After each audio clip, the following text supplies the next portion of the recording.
Nous traversons une lande, contournant ainsi un chemin d'accès plus direct. Nous sommes en automne, et les basses pressions ont permis aux pluies d'entrer dans les terres. Nous pensons que le lieu que nous allons voir n'est plus utilisé, mais inutile d'attirer l'attention. Nous n'avons pas trouvé beaucoup d'informations, mais nous pensons être aux abords d'une ferme fortifiée, dépendance d'un château.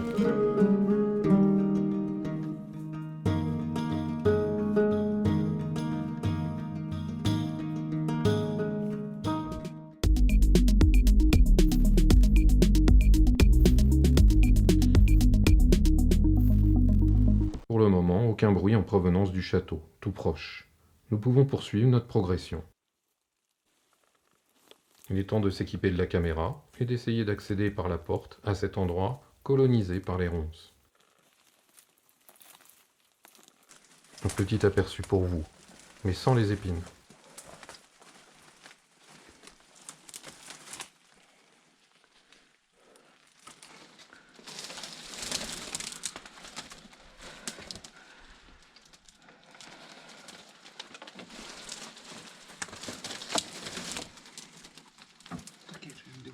On est enfin à l'intérieur, et au sec. L'obscurité est importante. La largeur de la porte représente sensiblement l'épaisseur du mur.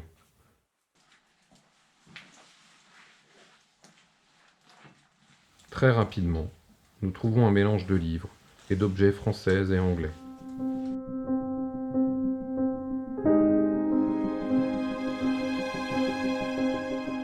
Un petit ouvrage, The Tale of Tom Keaton.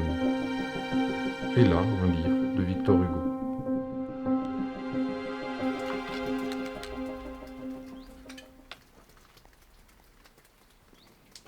Tout ceci nous indique que des enfants, petits et grands, ont habité et peut-être grandi ici.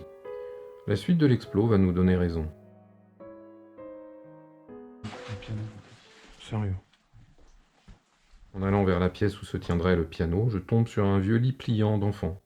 Il est en métal et contient encore un matelas. C'est que c'est gueule.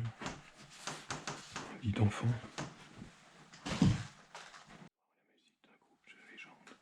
Cette revue Music sur Led Zeppelin date de 2005. Ah oui. Ce très joli piano, Pollman & Son, provient d'Halifax, ville du nord du Royaume-Uni. L'usine a fermé en 1930.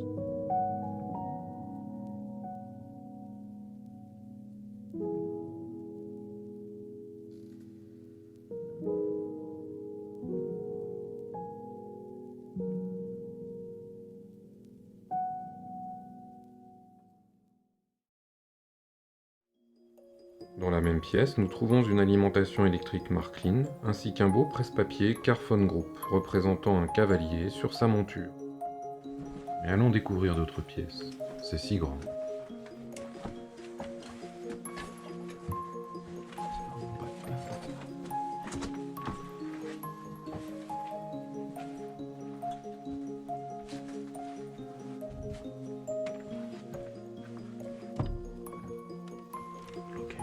La porte est bloquée de ce côté, mais peut-être pourra-t-on découvrir cette pièce par le biais des autres. Montons à l'étage.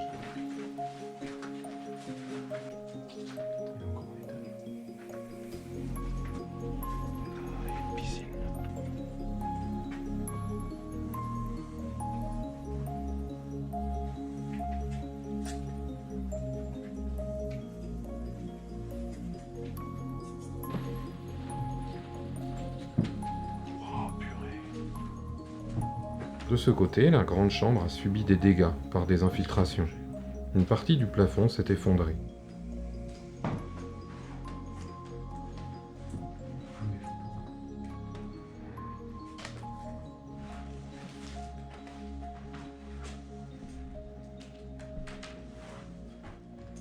Putain. Ça fait mal au cœur.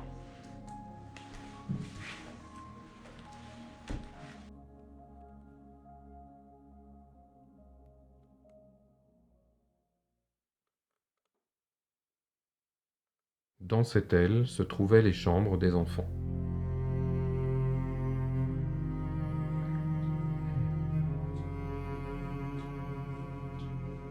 donc.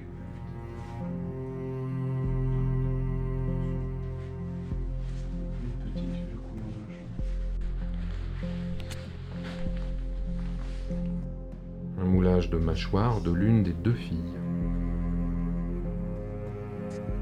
Ici, c'est la chambre des garçons, peut-être des jumeaux. Elle est décorée d'un motif imposant de château fort.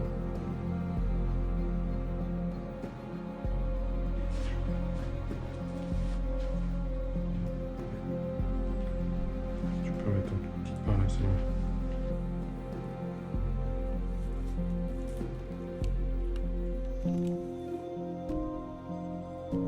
Un carton de jouets laissé sur place. Pensait-il revenir ?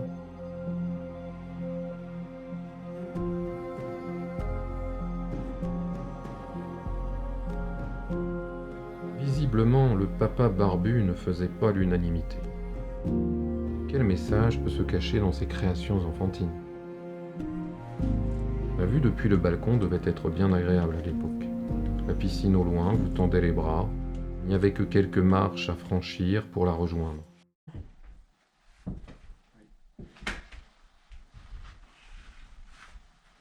il y avait plusieurs enfants, mais je sais pas combien. Il y en avait au moins 2. Et un là. Une troisième chambre de taille plutôt modeste. Elle aussi commence à prendre l'eau. Il faut dire que cela fait une dizaine d'années que celle qui occupait cette chambre l'a quittée. Ouais. Il y a des trucs d'octobre 2010.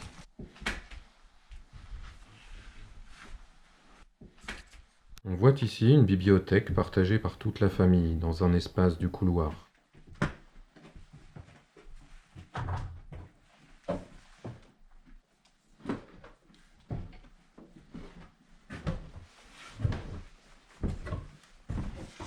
Oh putain. On dirait qu'ils sont partis. Sans laissant tout, quoi. Quasiment.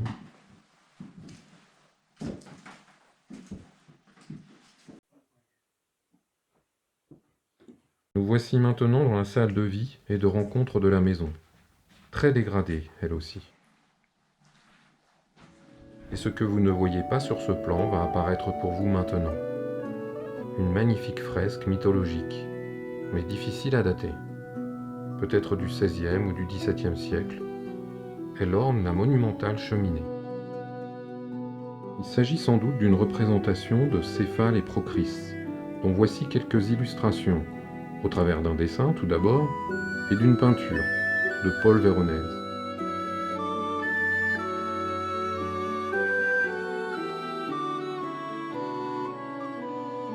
L'étai supportant les pierres de la cheminée semble bien fragile, et si rien n'est fait, dans 5 ans tout sera à terre, comme ces débris.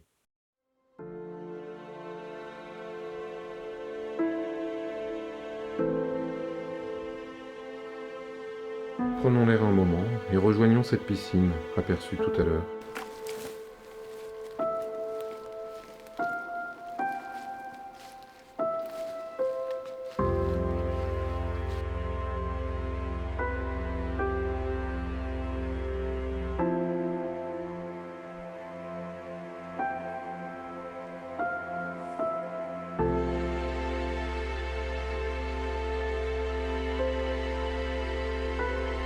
Elle est de conception assez récente, semble-t-il, et sert désormais de réservoir d'eau pour les animaux, et de mare pour les grenouilles.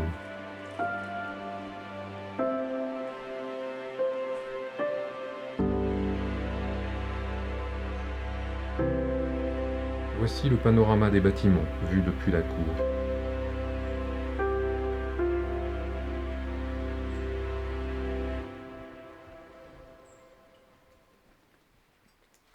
Comme on le voit, c'est une surface énorme qui a peut-être eu raison des finances de la famille.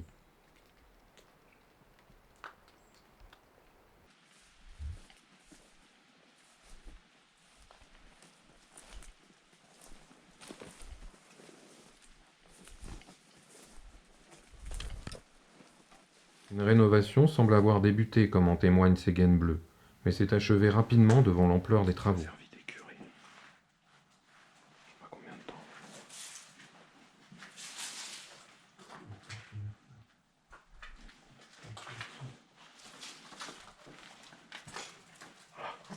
Dirigeons-nous maintenant vers le grenier pour voir ce qui s'y cache. C'est l'escalier de pierre que nous avons emprunté tout à l'heure qui va nous y amener.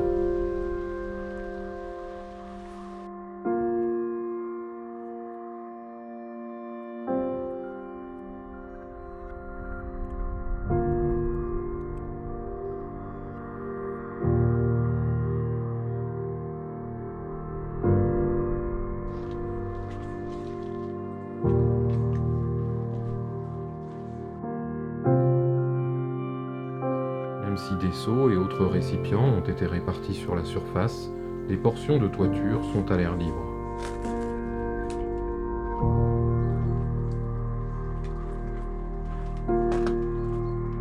On aperçoit la salle d'eau qui porte malheureusement trop bien son nom désormais. Nous découvrons entre autres choses un carton avec des rails et un wagon de train électrique Marklin. Quelques aquarelles éparpillées dans cette femme à l'ombrelle, magnifique. Quelques pas plus loin, une boîte avec des photos encadrées. Un militaire anglais en campagne, peut-être dans les années 40, et le portrait de cette jeune femme au regard vif, le menton fièrement levé. Qui était-elle? Cet élégant cavalier qui franchit les obstacles va-t-il apparaître dans la cour et attacher les rênes de son cheval à un anneau? Ici, une photo plus mystérieuse d'une maison, peut-être sur une île tropicale ou dans un pays chaud.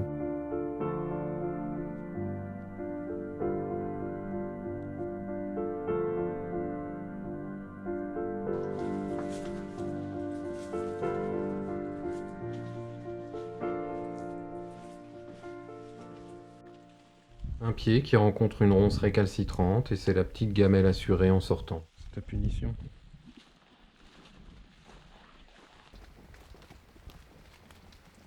Nous avons tout de même envie de nous rapprocher du château. Les haies et le gazon ont l'air entretenus, donc nous ne ferons qu'un passage. Il n'y a aucun véhicule, donc on peut estimer que les propriétaires ne sont pas là en ce moment. Pour la vue qu'elle procure, nous ne résistons pas à l'envie de faire un détour par la terrasse. Elle est située au-dessus d'une galerie, récupérée d'une ancienne abbaye. Elle orne magnifiquement le pourtour du château. Au travers des fenêtres, nous découvrons des objets. Ils ont été couverts de protection en plastique pour les abriter de la poussière, de l'humidité et de la lumière. Le château semble endormi. Cependant, nous avons remarqué des travaux d'élagage et de bûcheronnage dans le parc. Et en actionnant un interrupteur, nous avons pu constater que la lumière fonctionnait sous la galerie.